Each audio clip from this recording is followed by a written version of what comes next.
welcome to part 2 of Diva On A Mission podcast. We have Liliane Makole back to discuss her passion projects and turn her passion into events that you can get involved in. And so, without much ado, I want us to go back to Liliane and she can tell us about her event curating arts for the children. So it's like more of a pop-up museum. Please tell us more about what inspired this and when it will be. All right, thank you, my dear. So as I told at the beginning, I used to work in a children's museum back in the US, in Baltimore. And when I set my foot in that museum and I look at how immense and how beautiful and how interactive it was for the kids, I said we need something like that back home. Home being Cameroon. But now that my new home is Kenya, we get the good things. I'm like, oh, how about we build something here, knowing that Kenya is very developed, we have all the infrastructure, all the services, but yet there is not a single, I don't want to call that kids museum, but there's no much places where kids can learn through play. There are a lot of places for entertainment, like dozens of them, like plethora of them. A lot of places where they can learn, like tutoring, like a very specific academic, but nothing that bridges the two, like learning through play, like we call edutainment. Yes.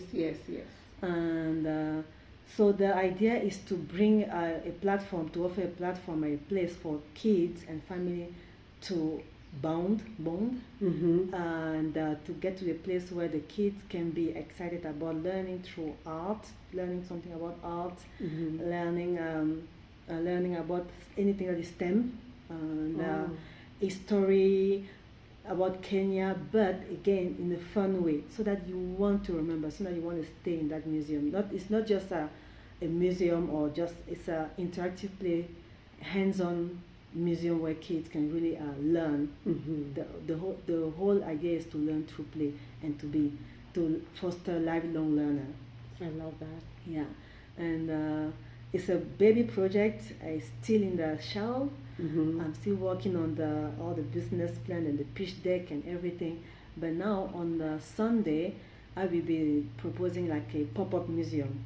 Basically, I will propose like different type of activities, hands-on activities, where kids can indeed have fun, learn, and parents can be next to them, and also trying to explain them what's the story behind, because there will be like a card to explain, okay, that's what your kid is learning. It seems like he's just playing, but nope, he's learning this. Or we can have like a science place where even if you do bubbles, we'll explain what is behind the bubble. And if you can do paint, or maybe paint your own self, that can build self-esteem. Like little things that we don't think of, but that we can bring to our kids in a fun way, and that will make them like the best version of themselves. And so come back on Sunday. It's going to be at Shemamadi. It's in Kitisuru. She's actually organizing a wellness day for Mother's Day. And since it's a wellness day, it's going to be like a lot of yoga, meditation, gong, and everything. So I'm collaborating with her to bring an element of amusement and an element of entertainment, and again, play and learn in that source, so that the kids can also have that diversity during the event. So if you are available on Sunday between 9 till 1:30, come. It will be like a nice way to spend your Mother's Day. You will give to yourself, you give to your kids, and why not? And we start by there, and let's see how we can build together. I think that's a fantastic place to start. Sunday, May 11th, Mother's Day. If you have kids, mothers, whoever, bring your nieces, everyone. I think it'll be a fun experience for adults and children, whether they're yours or not. Bring them so that they can have a different experience, learning, trying out new things that they don't necessarily have at school. So now, I think on Sunday, May 11th, we have that event for mothers and kids. After that, on May 24th, you have a different kind of event. Yes. So Yes. you have a culinary and cultural event. Yes. Tell us more about that. Thank you for pronouncing that so well. You're Some welcome. people struggle to do it. Yes. As I call myself a jack of all trades, Yeah. and that's again due to the fact that I've been to different places and being open to learn Mm-hmm. and to grow. Yes. So this event is actually the like it started because of what I started again in the U.S. Mm-hmm. I co-founded a worker-owned cooperative to empower women through food, Okay. and I wanted to reproduce it here, but to adapt to the environment. And it came out one night as a hey, how about we do something that will empower the country itself, that will empower the local business, but through one country. So the Mhm. idea is to promote a country culture one event at a time. You during that event you are supposed to come out and feel like, oh, I've been to Cote d'Ivoire or I've been to Cameroon. Mm-hmm. And of course we started the first event to promote Cameroon culture. Yes. And during that event we had everything that is art from Cameroon, music from Mhm. Cameroon, dancers dancing like traditional dance, Cameroonian dance. We had vendors from Cameroon who, on a different occasion, they will not be able to meet together like among Cameroonian. Mm-hmm. And so it was an event where not many Cameroonians came because they feel like they know Cameroon culture, but it Mhm. was targeted to curious, to culture lovers or art lovers, or to like not I don't want to say that not open-minded people did not come, but really curious people who wanted to discover a little bit more about a different culture. Mhm. And the fact that Nairobi is a cosmopolitan place, Yes. I feel like it's a great venue for people to know a little bit more about the people that they engage with. I mean, Yes. how many different countries, nationalities you have? Your friends I'm sure they are not all Kenyan. Yes. Some of them are like, oh, they're from Zimbabwe for this. If you have the occasion to like go somewhere and to feel like, oh, now I understand what is it to live in Zimbabwe. Oh, because I've eaten the food from Zimbabwe. Mhm. I've listened to the music to Zimbabwe. All that in one evening. Yes. That's what I want to bring. And also it brings back again, it brings community together. Mhm. It makes us like bond and get to know each other in depth. Yes. Yeah. So the idea is to do one country at a time. Mhm. Cameroon was the first one, as I said. The second one was Nigeria. Mhm. And you will say, who is this Cameroonian girl organizing an event about Nigeria? Yes. Because I'm not doing that by myself. I reach out to a Nigerian who, Mhm. of course, will give me all the insight from the country. Yes. Now I'm working with her. We work as a partnership, and she's the one giving me. She and her group of friends or family are the one giving me all the insight to curate the event to make it feel like an experience. Oh, nice. And Nigeria went as well. Great. We had a fashion show. If you know how Nigerian they dress very let's say exuberant and beautiful. Yes. We it had a is. live band. Oh, nice. And that live band, they were performing Nigerian music, of course. Mhm. And it was interesting to see the live band. We had a different nationality in that live band. We had an Italian, I think a French, some Kenyan, doing a live band and performing Nigerian music. And that's what I'm talking about. That's how Mhm. inclusive I want us to do this cultural event. Like we feel like it's just culture. We are different because of our culture, but we can all be together. And Yes. We enjoy the same things. we enjoy Food. the same things. We Yeah. may cook it differently, so come taste the different way people cook it. Yes, They dance yes. a bit differently. Come and dance with them and learn their dances. Mhm, They dress a bit differently. Learn their Yes. textiles, the way they Yes. put it together. Yes. And I think that makes life beautiful if you can interact with each other and just bring what makes you different to the table and let other people experience it. So this event is celebrating what country?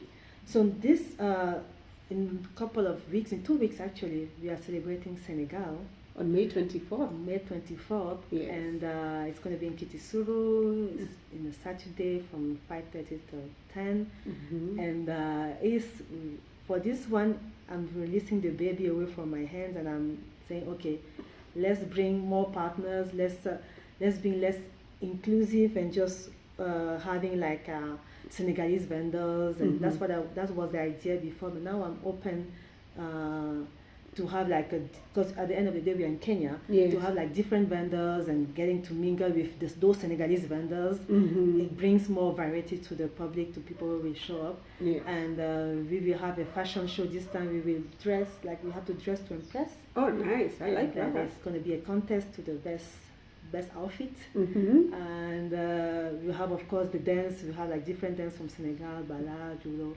and stuff like that. And of course, amazing food. We try to curate as well for vegetarians. Yes. And do you know that in Senegal, all their meal are eaten with rice? All of them. All of them. When I was talking to, I reached out to 3 different catering. I'm like, okay, there's no potatoes. I like, potatoes. So they have all these amazing different sauce. All the rice, all type of rice, red rice. White rice, different colors of rice if you want, but it's rice. That rice. So if you love rice or you want to get your feel of rice, please show up and experience what Senegal has to offer. Yes. The Senegalese experience, and just have fun. It's a nice night. Yes. Saturday is a nice night to just go out and try something new. Yes. And so think of it like the way is you don't need to go to Senegal to experience Senegal. You come to one of our events and you experience the country. And if you want us to feature your country, also reach out to us. People reaching out to do a Mexican event, and that made me think that okay, maybe we should not focus only in Africa. We can be wide and open and see what the world has to offer. Because again, this Mexican person lives here in Nairobi. Yes. We want to know about her. We want to know a bit about her culture. So let's be open and just embrace people we live with. Yeah, I think it sounds like a fun event. I feel like your organization, even through this journey, is one that we should watch and learn from, because I think there's a lot of exciting new experiences coming our way from Liliane's curation of this beautiful world that we live in. And so I think I am excited. So May 24th is the next event, and then after that you have retreats that you organize for our corporate friends, for big group events that are looking to kind of get together and experience new things. Tell us about what that experience kind of looks like. So thank you for asking that. So the thing is, people reach out when you do events. People reach out for all sorts of things. Yes. And they say, "Can you organize my birthday party? Can you organize my wedding?" Last time somebody reached out for a wedding, and we have to be like, you have to create a line. Like, okay, what should we say no to? Yes. And I felt like saying yes to retreat, as you explained, is kind of aligned with what we are doing with the cultural things and the art industry. Yes. Because retreat, usually those people reach out from abroad and they want to discover Kenya. Again, it's like culture and art. What is Kenya that we want to know? And okay, I'm not Kenyan, but again, I partner with somebody. With all those how do you call that? Those agencies, travel agencies, and Kenyan friends who can guide me through. And I'm not alone in my team. And so it's also like if you have a retreat for somebody who needs to come here as a group of people, and usually they want like a hotel. They want to go somewhere in Masamara. They want to discover Kenya while walking. Like maybe they allocate a couple of days to work, and then the other days it's like team building. And I don't know if you know, but Kenya is one of the top place for tourism. People really like come here because of course you are lucky enough to have the safaris, you have this weather, and people, it's really a place where people are eager to come visit. Yeah, I think we have a great variety of excursion locations. So if you want the safari, there's that. If you want activities, there are places where they create different kinds of activities, hikes, bungee jumps, or races or things like that. Like you can even create different experiences, paintball, all those things are available here. So reach out to Liliane if you have a group and you want to come and do something unique, something different, something that bonds your group together. I think that's a brilliant brilliant way of experiencing Kenya as well. Yeah. Yes. Yes. So we'll make sure we put out her contacts in our show notes so that you reach out to her. And if you have any questions, don't be shy. Just reach out to her. Let her explain what she can do for you, how she can make your experience richer. And don't decide from over there without asking that, she's not going to do it for me. Like she said, she's a lady who has many hats, a Jacqueline of all trades, Love it. who can make your experience much better. So make sure to reach out to her and make sure her contact information is in our show notes. Anything else you want to add before we close this episode? Also, I work a lot with artists. Oh, nice. And for 2 years, I was co-chairing a Friends of the Art kind of organization. That was the role was to promote upcoming artists, Kenyan and East African artists, through an exhibition art show. Oh, nice. So, and the idea was to have it once a year, and at the end of the year, the revenue is to support the local artists in the community. Okay. So that's also something that is dear to my heart, and I also help individual artists to do their exhibition art show. If they need help, I can curate that for them, find the location, find everything for you. The artist just come with himself and his art, and the rest is catered for. Yes. So that's also a different passion that I discovered here, and I'm happy to guide you through this. And so even if you're an artist looking to put together a show, and you need other like-minded people, I think reaching out to Liliane should be your first step. And then if you're a vendor looking to do that kind of event, reach out to Liliane. If you're whatever service you're offering, you can participate in the culinary and cultural event.